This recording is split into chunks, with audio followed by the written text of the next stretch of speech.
So in the social media world, I was talking about,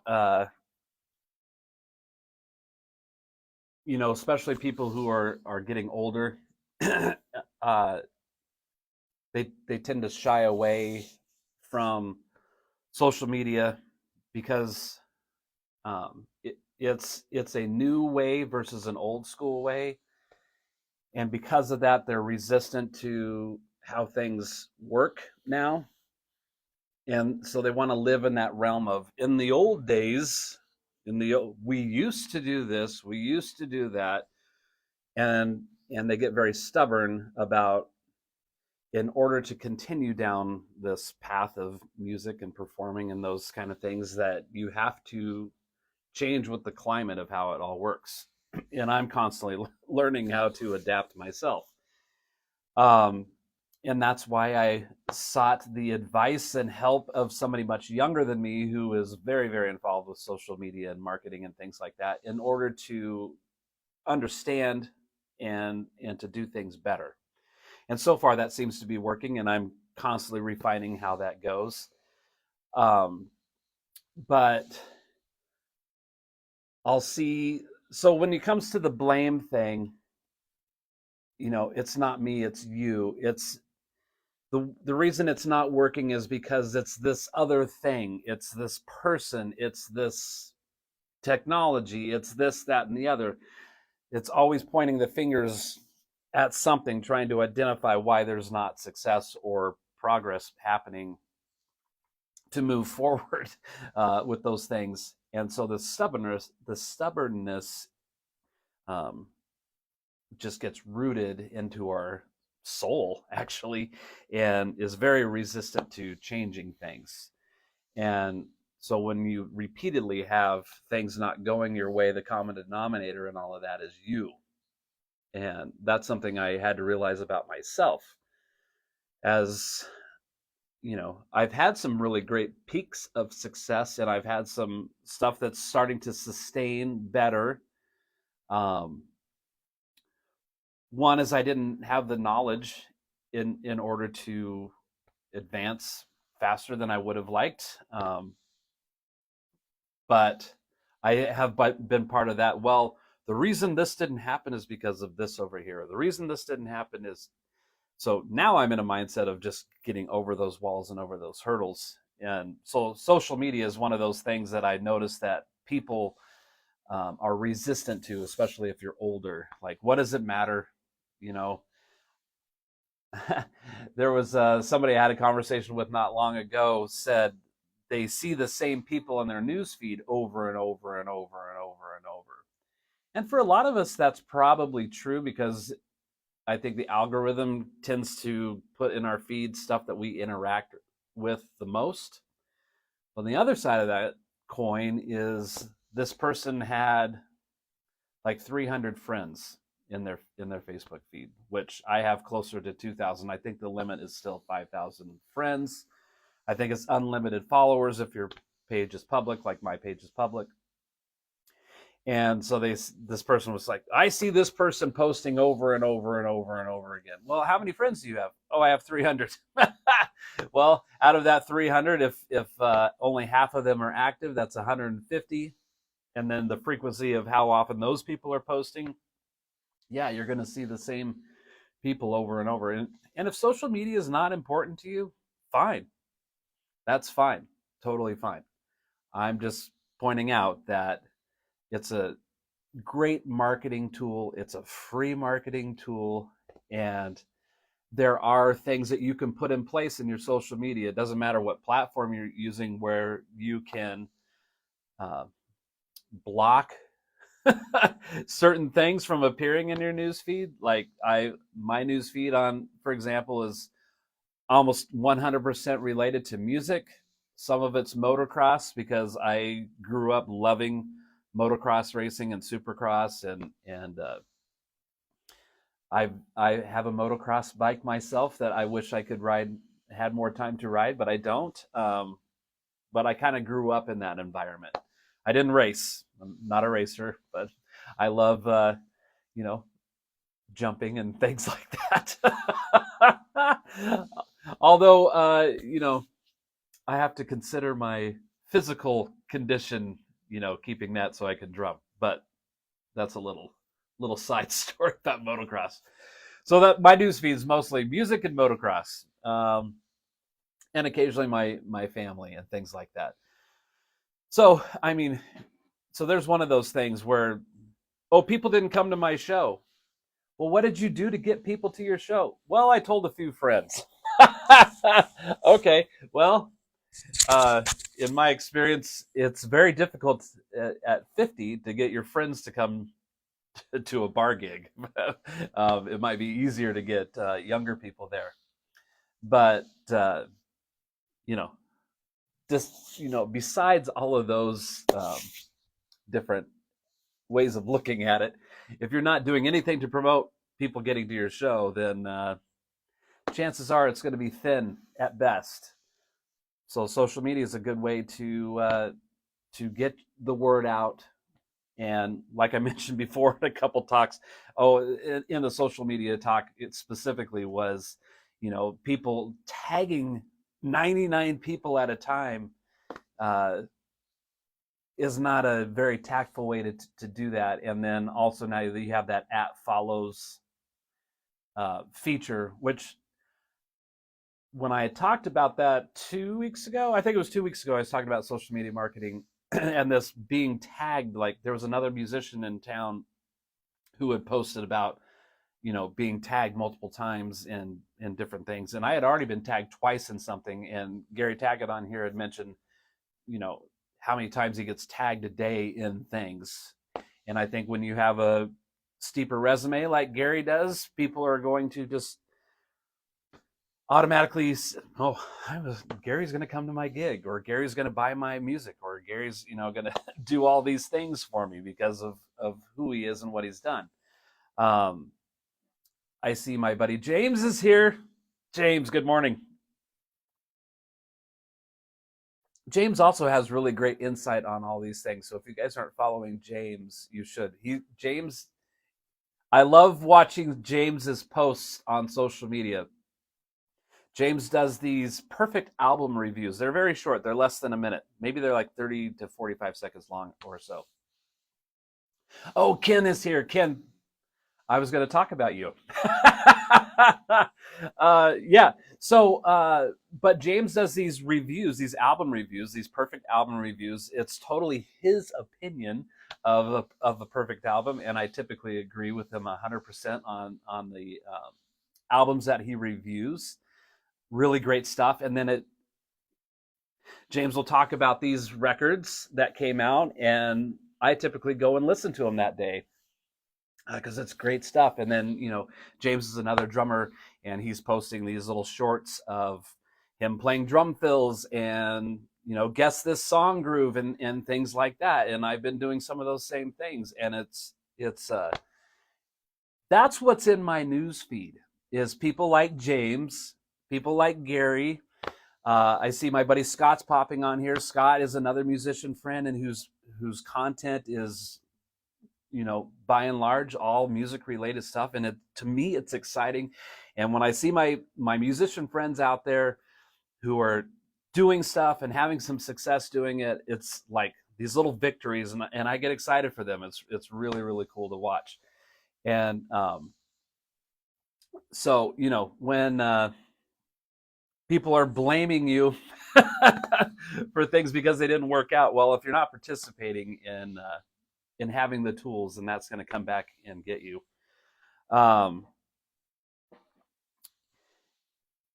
One little side thing, because I wanted to get to that, it's in my list here, but I see that Ken Mansfield is here, and Ken had made a post recently within the last couple of days that he I think I could talk about this, Ken, because it's out there on your page, but Ken went to a venue that has gone through some changes recently, and for whatever reason wasn't let in because there was some allegations made about him, totally unwarranted, because I don't know Ken extremely well, but I know him well enough to know his character. And So things got said about him that I would easily believe aren't true. And even if they were, you might have to have some kind of evidence to back up this claim. So Ken, probably, I don't know if you have more to say about that than what you had posted on your page, but to me, when you start accusing people of something, how and where you do that is important, and having some kind of proof would be a good thing as well to have on hand, which it seems to be not the case at all. Just some accusations and some big-chested moments going on, and the destructive part of that is that I know that Ken and Sue Mansfield are huge participants and supporters of the local music scene. And it doesn't matter what level of musician you think Ken may or may not be. I've done some work with Ken in the past, and it was perfectly fine. So no problem there. But word travels quick when something's not going well. And so that could be something that would prevent your business from thriving. And, other than going to Ken's Facebook page and reading his posts, I want to be careful a little bit about what I say there. But at any rate, it's blaming people. It's not me, it's you. It's always something else. It's always the other person's fault.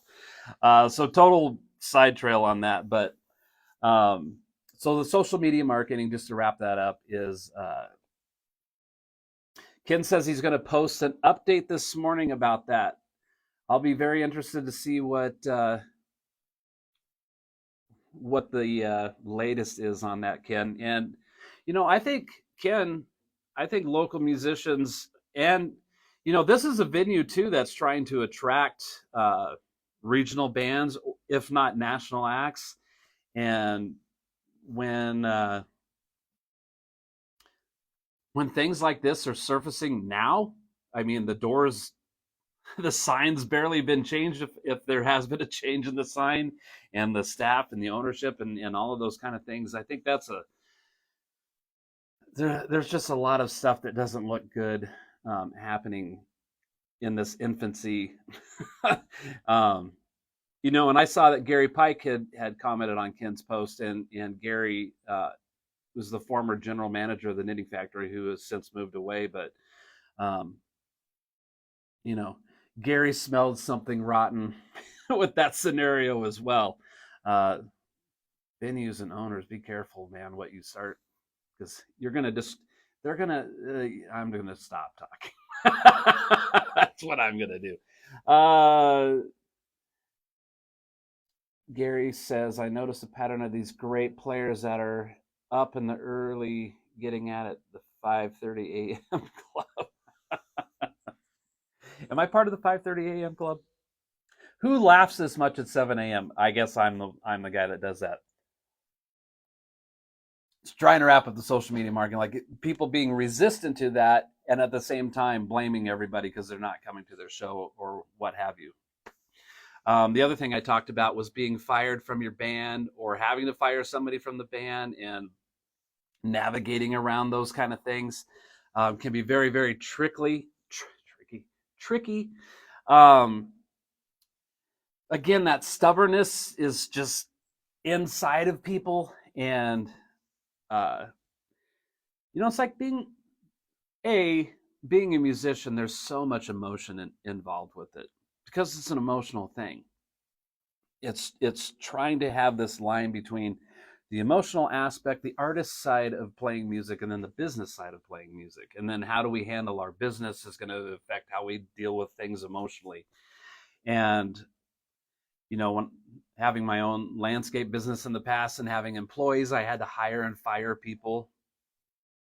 And, people get fired from jobs all the time. And why is that? Well, they didn't show up on time. They didn't do their job very well. Maybe the way they conducted themselves was a safety hazard. All of those kind of things. Guys, I'm going to try to keep up with these.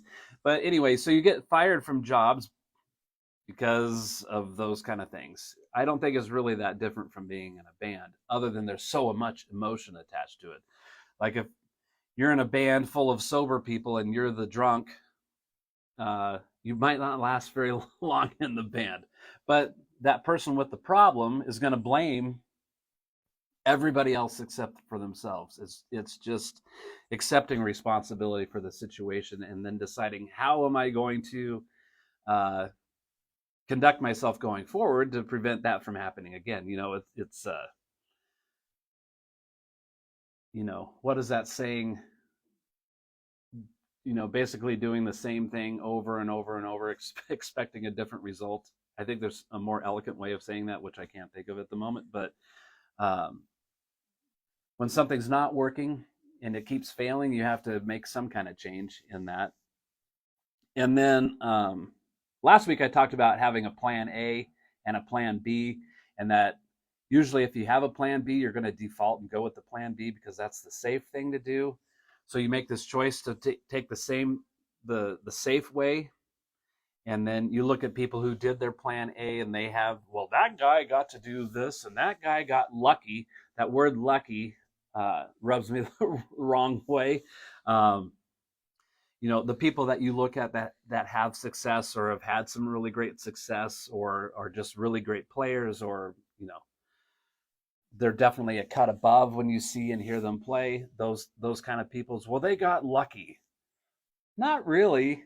They did an incredible amount of work to be who they are and to do what they've done and to make those right decisions, where when you're sitting back in your chair and criticizing that person, or I could have done it too, I'm a better player than that person is. Maybe, but who knows that, because you didn't take the steps to put yourself out there to be in that same circle with those people. So it's just blame, blame, blame, blame, blame, blame. And when you're blaming, you're looking right in the mirror. Let's see. Oh, that's a great line, Greg. Excuses are the currency of losers. A bit harsh sounding, but so true. Yes. Ken and Gary are talking. Yes, the Gary Pike, the local music scene definitely misses you. It's a great thing when some of these bigger venues like the Revolution and the Knitting Factory give opportunities to the local scene to play with national acts, to be on a nice big stage and show the Treasure Valley at large what you're made of. It's a great thing. It's pretty cool. So yeah, when Gary Pike was obviously a big supporter of the local music scene, very tied in with the radio stations and all of those kind of things. I mean, it spreads like wildfire. It's really great stuff. Let's see. Ken said, love jamming with Gary Tackett. Yes, Gary is a great player. Gary says, I blame you for inspiration and motivation. It's your fault, Fred. Well, thanks. If you're going to blame me, blame me for something good, I hope. So here's something that was brought to my attention not long ago, and I'm going to ask again for feedback. Is if you guys have subjects out there you'd like me to talk about, please put them in the comments or message me, or get a hold of me in whatever way you seem appropriate. Because I like the dialogue that we get going and things to talk about. So a few weeks ago, somebody had messaged me about, I talk about the music being a business so frequently that like, what do you do to take that to the next level? Like, do you become a sole proprietor, an LLC, a corporation, those kind of things. And then just over the weekend, I had a band reach out to me and ask what they should do to get a tax ID number and to go through all of those steps. Now, Midline used to be a corporation, and the reason why we became a corporation, well, first of all, take a couple steps backwards, is if you're going to become an LLC or a corporation, why would you do that? Like, what's happening in your career that would necessitate that to happen? So I think those are some of the first questions to ask. Before I go down this road too much farther, when it comes to a business, setting up a business, definitely consult with your tax accountant. I think most of us go through some kind of a tax service to deal with the ins and outs of the IRS. And then, so you got your federal and state taxes. And, you know, are you paying unemployment insurance? There's a long list, which in the next 20 minutes, I'm not going to be able to just come up with off the top of my head. So, no, are you saying no financial advice? I'm not giving you financial advice.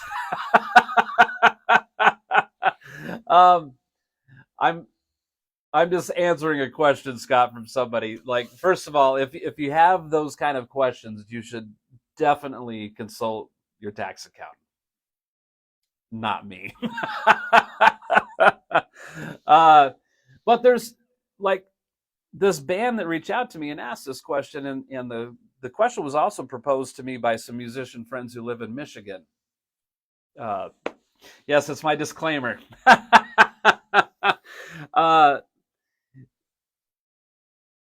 Like, what's going on in your music career that would warrant these next steps? Like, how much money is coming in the door that you need to worry about? Yes, financial advice. That would be, with Steve already, would be like, I don't know if Steve handles like setting up corporations or LLCs or anything like that. The next step is, I got sidetracked from some of these comments. Like I'm saying, is ask yourself, like, why would you need to do those things? Most of the situations that I'm in currently over the last, I would say 8 to 10 years, is that if I'm working regularly in somebody's band, I would get a 1099 at the end of the year that says I made this much money, and then I just put that in with my tax stuff. Great. I also, because I am in business, I keep track of all my receipts, how much money I've spent on gear, clothes, you name it, whatever, travel, all of those things. That's a long trail to discuss as well. I would just say, first of all, seek the advice of somebody that's not me.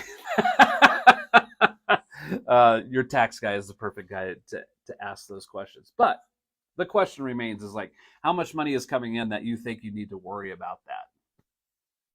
$100,000 or $1,000? Like, how much trouble do you want to go through in claiming income and then trying to figure out how to write it all off? Well, let's see. I made $600 this year drumming. I'd probably not worry about that.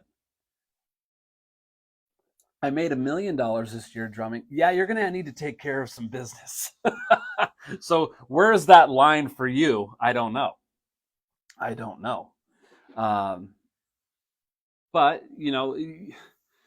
so part of that question was, well, we were playing this gig at a casino, and then they handed our singer a W-9 to fill out. Well, now suddenly this singer's responsible for however much money they're going to get paid. Well, how often did you do that?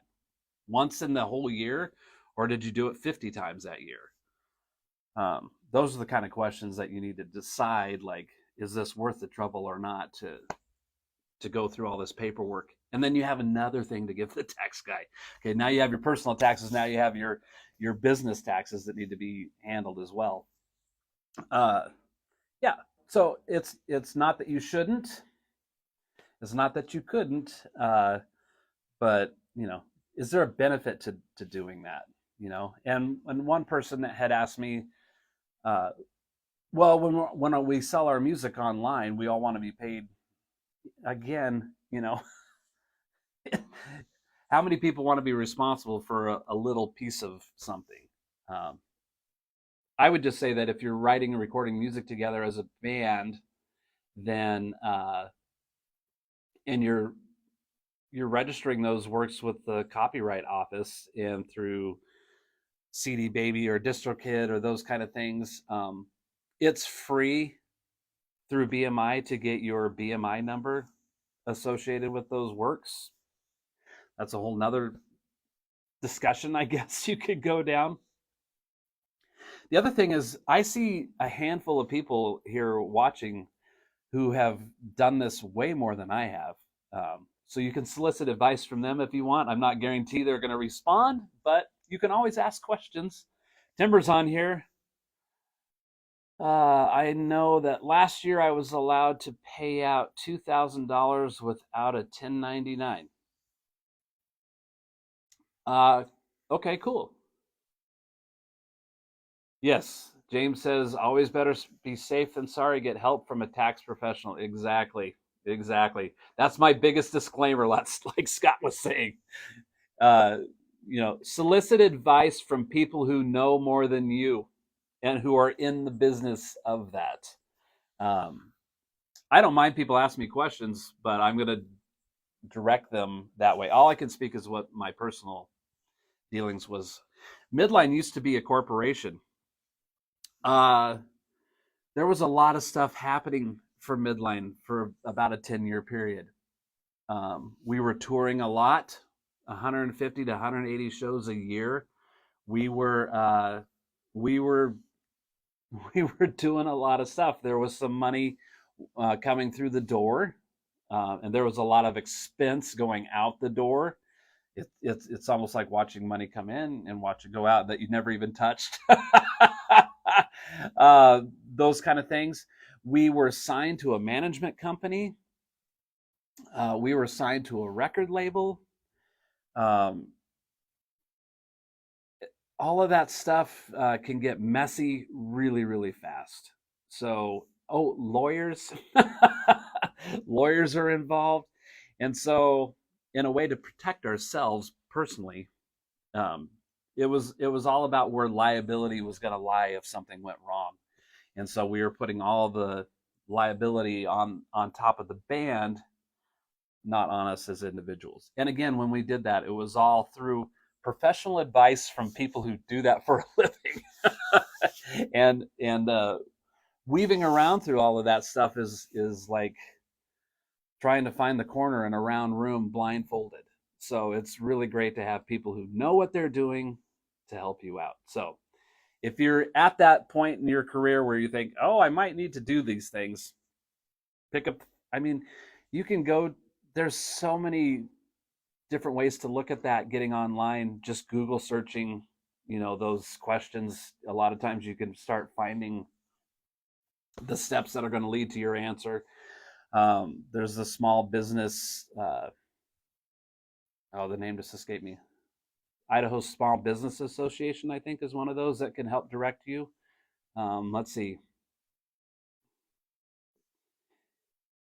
Yeah, Kent says incorporate usually to limit personal liability. Yeah. And for us, the way to go was to be an actual corporation. I believe we were a sub S corp. And that had something to do with how the taxes got filed as well. So there you have it. Very cloudy, mysterious, unanswered questions to that. Go find the guy that you've got tax questions, call the tax guy. You got drumming questions, you can ask me or any of the other drummers that are right here in front of you. Those things can work. Well, before I jump off of here, it sounds weird to say jump off, like I'm on a ledge. How do I get out of this corner I've painted myself into? So that's, I think that's pretty much it. Like, do you guys have, so Robin's on here. She's a financial person as well. So you got Robin on here and you got Steve already. Kim at Idaho Small Business, and they are free to work with you. If you want the contact info, message me. Yeah, see, right here in this forum, I know of 2 people right now that can point you in the right direction. So there you go. There you go.